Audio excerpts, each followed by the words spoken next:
Muy buenos días, vamos a hablar el día de hoy del canino superior permanente. Primero vamos a hablar algunas generalidades de la pieza. Los caninos se encuentran localizados dos en cada uno de los huesos maxilares. Es decir, encontramos dos caninos superiores y dos caninos inferiores. Los caninos deben considerarse como piezas de transición porque comparten características morfológicas tanto con los dientes anteriores como también con los dientes premolares. Sin embargo, una de las características por las cuales los caninos deben considerarse como piezas de transición es porque no se puede establecer características o caracteres de tipo ni con los dientes anteriores ni con los premolares. Los caninos, tanto el superior como inferior, solo establecen caracteres de arcada y caracteres de dentadura con sus caninos preliminares superiores o inferiores. Otra de las características importantes de los caninos es que guardan una importancia muy grande o son sumamente importantes en los animales carnívoros, como los perros, los gatos, los tigres, porque en ellos los caninos son considerados armas de defensa y armas de ataque. Y otra característica importante es que generalmente en la población popular a los caninos, al igual como se le llama en los animales, se les conoce con el nombre de colmillos. Los caninos, al igual que los dientes anteriores, tienen muy poca participación en el proceso de masticación, ya que solo sirve para desgarrar los alimentos y guardan una relación más importante en lo que es la fonación y en la estética de las personas. Los caninos, 4, 2 en cada uno de los maxilares, se encuentran ubicados en lo que se conoce como los ángulos de la boca. Esta posición en el maxilar, tanto superior como inferior, limita la terminación del segmento anterior del maxilar e inicia la porción posterior en ambos huesos maxilares. Además, el canino superior específicamente es el que presenta el largo total más grande de todas las piezas dentales, ya sean estas primarias o permanentes.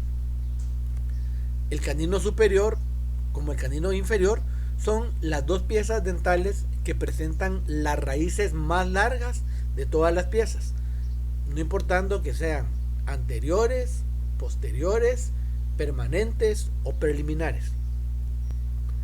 Finalmente, si tomamos en consideración el tamaño o las medidas del canino y específicamente su dimensión bucolingual y en la posición en el anclaje que se localiza en los huesos maxilares, los caninos son las piezas dentales que por lo general, no importando la severidad de las enfermedades periodontales, son las últimas piezas que se pierden. Otra acotación importante de los caninos es que por todas las características morfológicas que hemos dicho anteriormente, el canino es una excelente pieza para utilizar como un pilar para prótesis parcial fija y también como un pilar para prótesis parcial removible.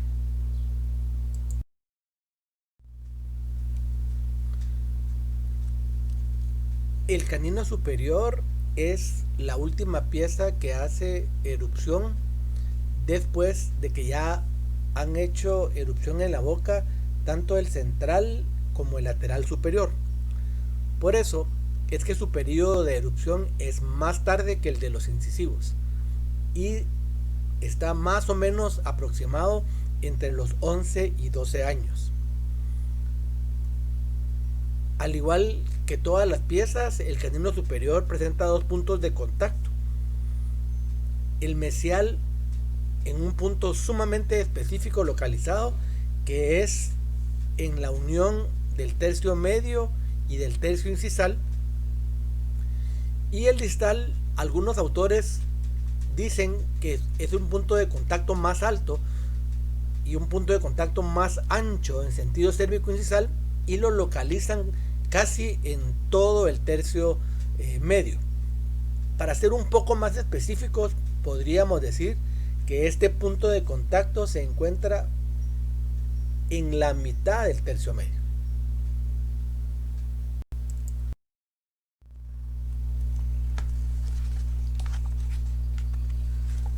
A diferencia de los dientes anteriores, el canino en su cara bucal ya no presenta una forma trapezoidal, sino presenta una forma pentagonal. Siempre esta forma está delimitada por 4 bordes. Un borde cervical, regular, simétrico y mediano, y que en algunas ocasiones puede presentar una ligera desviación hacia distal. Sus 2 bordes proximales, un borde mesial y un borde distal, ambos divergen del eje largo de la pieza. El borde mesial presenta una ligera concavidad a nivel del tercio cervical para ser muy convexo en su tercio medio y en su tercio incisal. El borde distal presenta una ligera concavidad también a nivel del tercio cervical, pero es menos convexo o más recto que el borde distal. De los 2 bordes proximales, el borde mesial es más largo cérvico-incisalmente que el borde distal. Esta diferencia de largos que existe entre el borde mesial y el borde distal hace que el borde incisal del canino presente una forma de cúspide. Por lo tanto, está formado por 2 brazos. Un brazo mesial que es más corto y un brazo distal que es más largo. Esa diferencia de largo mesodistal de los brazos hace que el vértice de la cúspide del borde incisal se encuentra con una inclinación hacia mesial.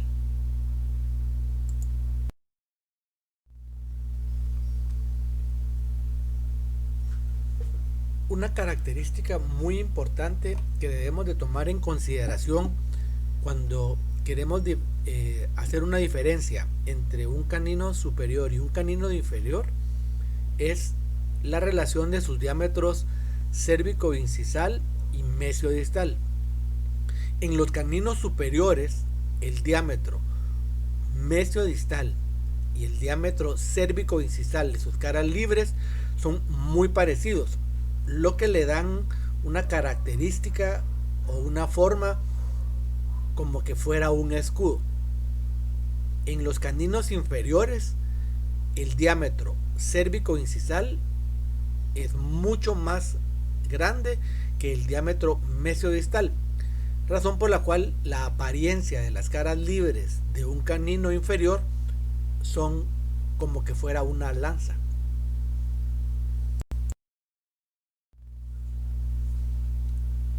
De los accidentes morfológicos que encontramos en la superficie bucal del canino superior y que no tienen relación con lo que es los bordes, encontramos primero a nivel de su tercio cervical los periquematíes.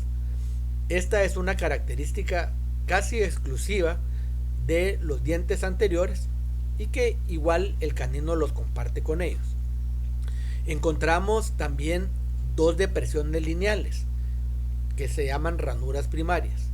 Una ranura primaria mesial más corta y menos profunda, y una ranura distal más larga y más profunda que la mesial. Además, encontramos 3 lóbulos de desarrollo: uno distal, uno mediano y uno mesial. De estos tres lóbulos, el que tiene mayor importancia es el lóbulo mediano, ya que es tan prominente en estas piezas que recibe el nombre de reborde bucal. El reborde bucal es una característica morfológica que la vamos a encontrar única y exclusivamente en 4 piezas dentales, que son el canino superior, el canino inferior y en los 2 primeros premolares, tanto en el superior como en el inferior. Finalmente, la raíz del canino presenta una forma piramidal de base cervical y de vértice apical que generalmente presenta una ligera desviación hacia distal en lo que respecta a su tercio apical.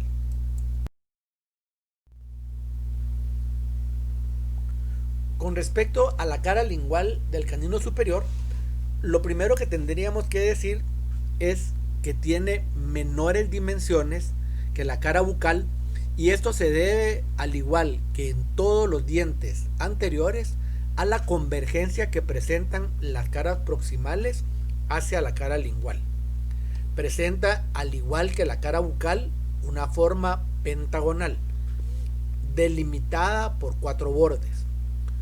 Un borde cervical regular, simétrico y mediano, 2 bordes proximales, borde mesial y borde distal, ambos siempre divergiendo del eje largo de la pieza, de los cuales el borde mesial presenta una ligera concavidad a nivel del tercio cervical para ser muy convexo en el tercio medio y en el tercio incisal.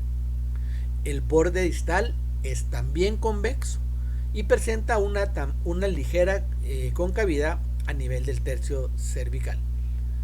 De ambos bordes, el borde mesial es más largo cérvico-incisalmente que el borde distal. Esta característica de la diferencia de largos cérvico-incisal entre el borde mesial y el borde distal hacen, al igual que en la cara bucal, que el canino presente un borde incisal con forma de cúspide, formado siempre por 2 brazos o 2 rebordes cuspídeos. Un brazo mesial más corto en el sentido mesiodistal y un brazo distal más largo en sentido mesiodistal. Esta relación de los bordes, siendo el brazo mesial más corto que el brazo distal, hace que la cúspide del borde incisal del canino, visto por lingual, también presente una inclinación hacia mesial. Probablemente, al igual que la cara lingual de los dientes anteriores, la superficie lingual del canino es donde presenta los accidentes morfológicos que son sumamente importantes y nos van a servir algunos de ellos para la clasificación de las variantes de cara lingual. Primero encontramos a nivel del tercio cervical el cíngulo. Esta sigue siendo una característica única y exclusiva de los dientes anteriores y que no es más que una elevación circunscrita que se localiza en el tercio cervical de la cara lingual. Encontramos 2 rebordes proximales, un reborde mesial y un reborde distal. En algunos casos, los caninos pueden presentar una prolongación del cingulum hacia incisal y una prolongación del reborde bucal hacia lingual, lo que hace que se forme el reborde mediano lingual. Cuando en algunos casos, como vamos a ver en las diapositivas posteriores, no se presenta el reborde mediano lingual en la cara lingual del canino, encontramos una fosa lingual que se encuentra delimitada por los 2 rebordes proximales.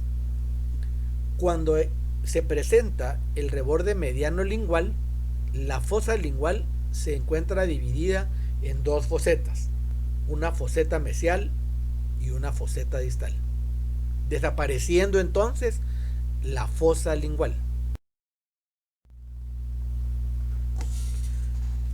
A diferencia de la clasificación de Black de los dientes anteriores, los caninos presentan una clasificación en la cara lingual y esta clasificación está dada por la presencia del reborde mediano lingual, por la prominencia de sus rebordes proximales y por la prolongación del cingulum hacia incisal.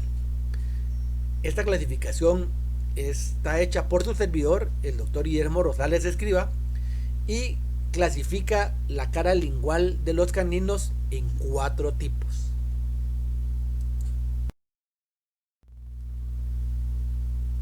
El canino tipo 1 es aquel canino en el cual presenta unos rebordes proximales muy pronunciados, un cingulum muy prominente y una prolongación del cingulum hacia incisal, lo que lo haría equivalente al tipo 2 de la clasificación de caras linguales de Black.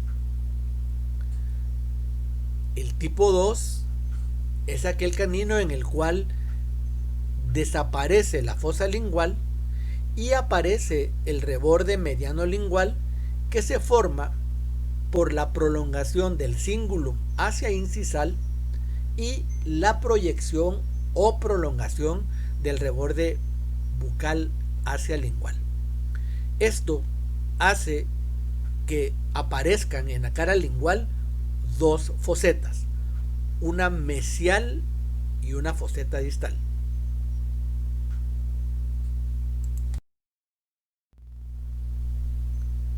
Luego encontramos al canino tipo 3, que puede presentar características muy similares al tipo 1 o al tipo 2. Es decir, en el tipo 3 podemos encontrar o fosa o foseta. Podemos encontrar solo una prolongación del cingulum o un reborde mediano lingual.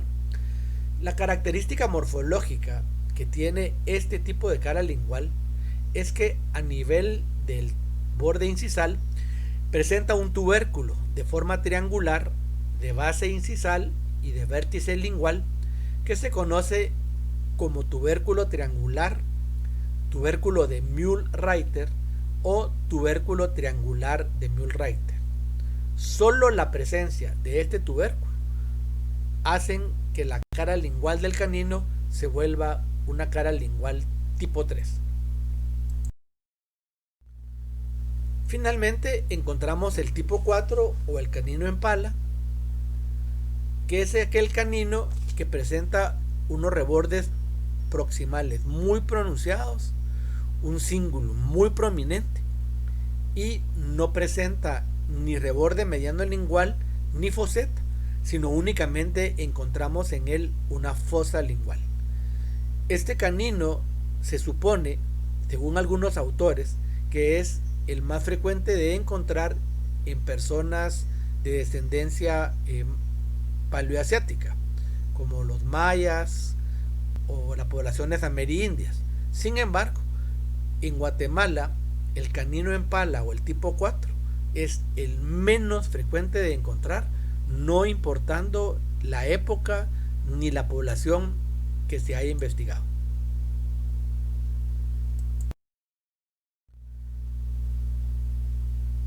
Probablemente donde guarden una relación más cercana las características morfológicas del canino superior con los dientes anteriores superiores sea en sus caras proximales.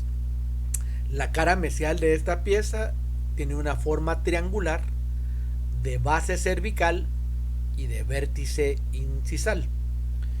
Presenta 3 bordes. El borde bucal presenta la característica muy particular y especial en él que a nivel del tercio cervical puede ser convexo, cóncavo o recto. Luego, conforme se va dirigiendo al eje largo de la pieza, va haciendo menos convexo y es casi recto cuando llega al borde incisal. El borde lingual presenta su máxima convexidad a nivel del tercio cervical por la presencia del accidente morfológico que ya conocemos, que es el cíngulo. Luego es muy cóncavo en su tercio medio para ser también recto cuando llega al borde incisal. El borde cervical o la escotadura mesial presenta las mismas características que hemos encontrado en las piezas anteriores y que están relacionadas a lo que son las leyes morfológicas. Es decir, la escotadura mesial es más profunda que la escotadura distal. Esta característica morfológica del borde cervical mesial o de la escotadura mesial es una característica muy útil para poder distinguir un canino superior derecho de un izquierdo. La raíz por la cara mesial es de forma piramidal, de base cervical y de vértice incisal, y presenta en todo el recorrido de la cara mesial un canal radicular que es menos profundo que el canal radicular que vamos a encontrar en la cara distal. Probablemente sea en los caninos donde podamos observar de mejor manera los canales radiculares en las caras proximales de la pieza.